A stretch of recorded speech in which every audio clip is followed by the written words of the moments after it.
সরকার ক্ষমতা আসার পর ৬ মাস পর যখন বুঝতে হয় যে বিদ্যুৎ আর গ্যাস ঠিক করতে আরো ২ বছর লাগবে, এই সরকার ক্ষমতায় কিভাবে থাকে? আপনি বুঝতে লাগলো ৬ মাস, এই ৬ মাসের কৈফিয়ত কি? কি কৈফিয়তটা কি? এক, নোট রাখেন আপনি, নাম্বার 1। জি। নাম্বার 2, ওনারা বলছিলেন কি উত্তরাধিকার সূত্রে পাইছে, কি শেখ হাসিনারে ১২টা বাজায় গেছে। উত্তরাধিকার সূত্রে আমরা এই সংকটগুলো পেয়েছি। ওকে, সে পাইছে উত্তরাধিকার সূত্রে না ইউনুস পাইছে? Tell me. তো ইউনুসই পেয়েছেন, কারণ তারপরে তো ইউনুসই ছিলেন। কাচের মতো স্বচ্ছ ইউনুস সাহেব পেয়েছে। এই ১.৫ বছরে বিদ্যুৎ আর গ্যাসের সংকট কেটেছিল? না, তাহলে প্রকট ছিল না, স্বাভাবিক। আমি বলছি এইরকম ছিল না, আমার প্রকটের দরকার নাই। এখন যেটা হচ্ছে এরকম ছিল না, এইরকম ছিল না। তাহলে আমি উত্তরাধিকার সূত্রে রিসিভ করলাম হাসিনার কাছ থেকে, কে? ইউনুস থেকে আমরা ইউনুসের কাছ থেকে রিসিভ করছে তারা। জি। তাহলে হাসিনার কাছ থেকে যেটুকু রিসিভ করে তার সাথে ইউনুস ভালো করছে, আপনি তারপরে নিলেন। হ্যাঁ, আপনি তো ওই সরকারের ব্লেম দিতে পারবেন না, ওই সরকার তো ডাইরেক্ট রিসিভ করছে ইউনুস, এবং ইউনুস সাহেবের সময় চেয়ে অবশ্যই ভালো ছিল।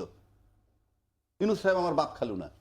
আমি আপনাকে চিত্র বুঝাচ্ছি, যেহেতু তারা বলে যে আমি উত্তরাধিকার সূত্রে পাইছি। উত্তরাধিকার সূত্রে পাইছেন আপনি ইউনুসের কাছ থেকে। ইউনুস আর হাসিনার কাছ থেকে ডাইরেক্ট পেয়েছেন উত্তরাধিকার সূত্রে ইউনুস সাহেব। কাজেই আপনি এটা ক্রস, নাম্বার 1। নাম্বার 2, আপনি বলতেছেন ইরান আমেরিকা যুদ্ধের জন্য, ফাইন বলেন, ওই একটাই বলেন। একটা বললে কালকেতে লাগিয়ে যান যে ভাই তোমরা যুদ্ধ থামাও।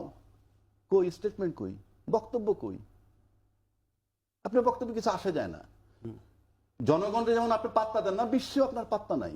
আমি চ্যালেঞ্জ করছি, তো বিশ্বে আপনার পাত্তা নাই, কোনো ভূমিকা নাই আপনার। তাহলে আপনি ক্ষমতায় থাকবেন কেন? আপনি এত কিছু করার পর ক্ষমতায় থাকতে পারেন, তাহলে আমারে আর মাসুদ কামালে আপনি 3 জন গিয়ে বসাই দেন নাম করে, আমরা বসে থাকি আরামে এসির ভিতরে। আপনার বাসার বিদ্যুৎ তো জানেন, আমি লিখে দিচ্ছি, চ্যালেঞ্জ করছি, 1 সেকেন্ডের জন্য আপনার বাসায় বিদ্যুৎ যাবে না।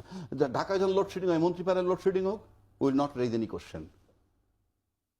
ডক্টর জাহিদুর রহমান বলছেন তার বাসায়ও গ্যাসের সংকট আছে। আই ডোন্ট কাউন্ট হিম, কারণ উনি যেটা কথা বলেন, উনি এক জায়গায় বলেন যে আমাদের প্রধানমন্ত্রী দুপুরবেলা 100 টাকার খাবার খান। I salute prime minister. উনি দুপুরে খান কত টাকা, সেটার ব্যাখ্যা আছে।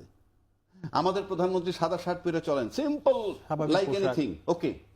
যারা এই বয়ানটা দেন তারা সুটেড মুটেড থাকেন। Follow your prime minister. সেটা কয়জন করছে? কথা তো সেখানে, আপনি যদি প্রাইম মিনিস্টারকে আপনি মডেল বানান, হ্যাঁ, ইউ মাস্ট ফলো হিম। আর আপনি ফলো না করলে আপনার কোনো অধিকারই নাই আপনার মতো লোকের, ওই ভদ্রলোকের রেফারেন্স দেওয়ার। সেটা আমরা দিতে পারি। আমরা ব্লেজার গায়ে দিয়ে আসি, বেশিরভাগ সময় সাদা শার্ট পরে ঘুরি। কথার কথা বলছি। আপনি যাকে মডেল বানাবেন তাকে আপনি ফলো করবেন না, আপনার রাইটটা কি তার সম্পর্কে বলার? কি রাইট আপনার? If you don't follow, traffic সিস্টেমে আমার প্রধানমন্ত্রী গাড়ি থেমে, কোন মন্ত্রী গাড়িটা থেমে থাকে? আপনি প্রাইম মিনিস্টার রেফারেন্স, এইবার আসেন আরেকটা কথা বলি আপনাকে। আচ্ছা, বিল দিব, লাইন গ্যাস পাবো না, বিল দিব না, ফর এক্সাম্পল।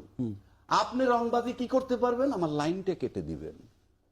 বিদ্যুৎ পাবো না, বিল দিব না, আপনার ক্ষমতা কি? লাইনটা কেটে দিবেন। লাইন কেটে দেওয়ার পর আমি চায়নাও দিব না। আপনি চলবেন কেমনে? যে গল্পটা করেন, আপনি কি একবারও ভাবেন?